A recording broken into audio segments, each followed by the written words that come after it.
Hey friends, let me tell you about why you and I are bad with money. It's our narrative.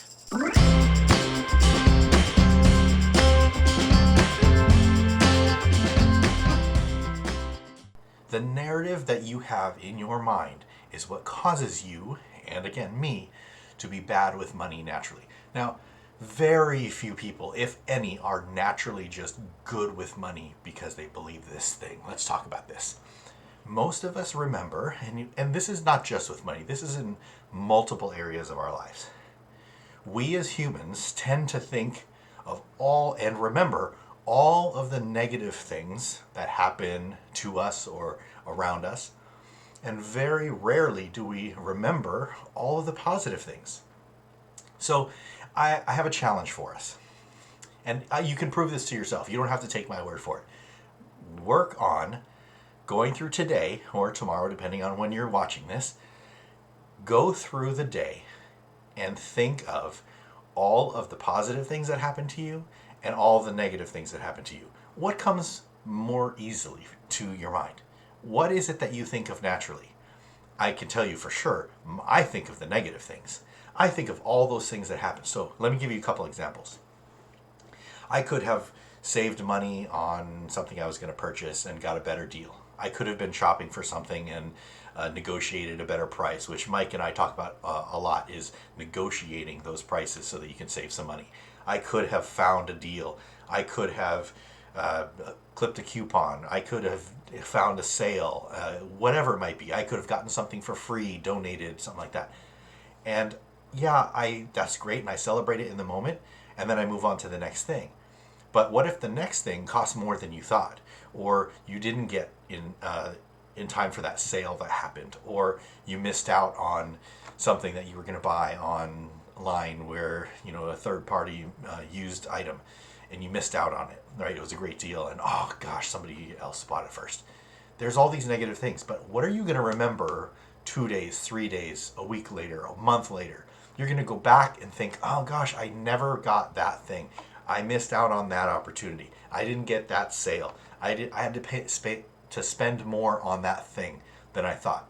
Right? We tend to think of those negative things, and it takes 100 positive things to outweigh one negative thing, or vice versa. When you say there, you could have 100 positives and then you have one negative thing, and guess what you remember? You remember the negative thing.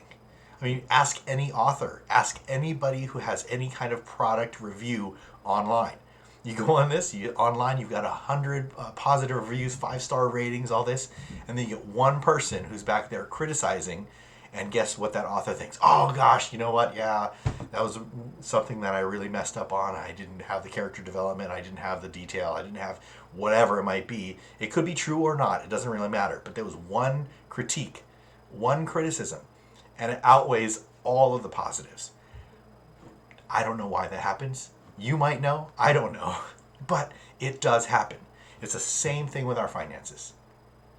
I could do everything right for the entire month with my budget, with my spending, with my savings, with the investments that I have, with whatever.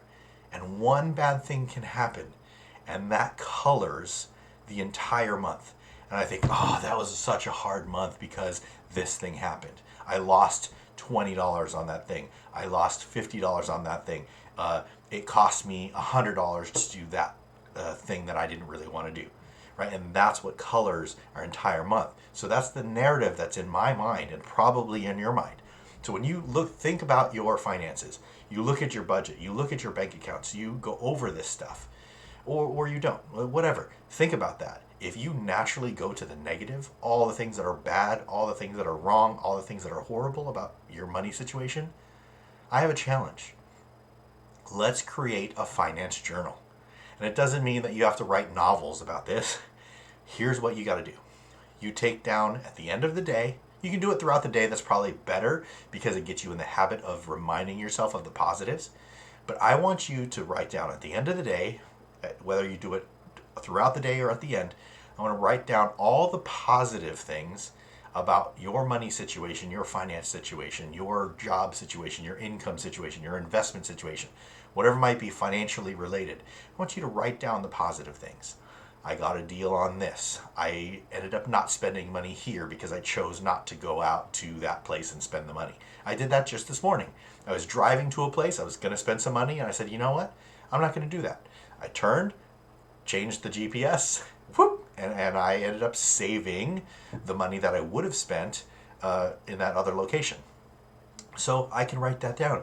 I saved X amount of dollars because I didn't go to that place. I saved X amount of dollars because I didn't go out to eat that day. I saved X amount of dollars, or I made X amount of dollars because I chose to take this side income job, side hustle, whatever. Write those things down every day for a week. Just test it out. See how that flows. See how that feels. You're going to start thinking more naturally about those positive things. Now, this is not Pollyanna pie in the sky, like, hey, everything is grand and nothing is horrible. That's not what we're talking about. What we're doing here is we're trying to rewire your brain to not thinking always, always, always, always about the negative things, but also weighing in the positives that are real, not just making them up. These are real. You have to weigh them out accurately with the things that are negative. There are negative things. There are positive things. But instead of dwelling on the negative, we need to appropriately balance this out of, okay, there might have been more negative things than positive things, but that's okay. But I need to start thinking about and changing my narrative about how I view my situation, how I view money, how I view savings, how I view my bank accounts, how I view my investments, whatever it might be. Once you start thinking about the positives, then you're going to realize, oh, life isn't so bad. I'm not always in this desperate situation. I'm not always in this catastrophic thinking. I'm not always in this scarcity mindset. That's what I'm trying to do here. Not say that everything is great and everything is not bad. Like it happens both ways. But I want you to start thinking about, because I have to do this all the time. I struggle with catastrophic thinking. I just naturally go to, and I'm trained and conditioned to go to all of the bad things that happen. But I have had to train myself over the last bunch of years. Think about the positives. Think about the things that you're saving money on. Think about the things that you are investing money on. The deals that you get, all the things that you're doing to make money, to create my ideal life. All of those things I have to continuously dwell on and think about just to get to neutral sometimes, because I tend to go into the pits of despair, so to speak. Okay, so that's your challenge for this week.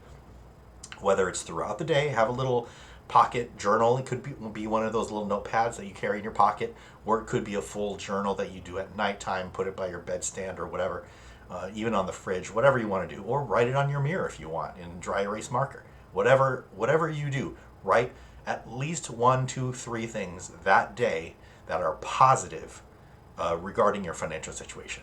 Once you do that every single day for a week.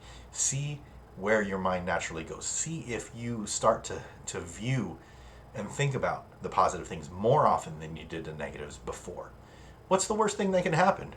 You don't think of more positives than you do negatives, and you're not any worse off than you were a week prior. But this will help you actually see the opportunities so you don't get into that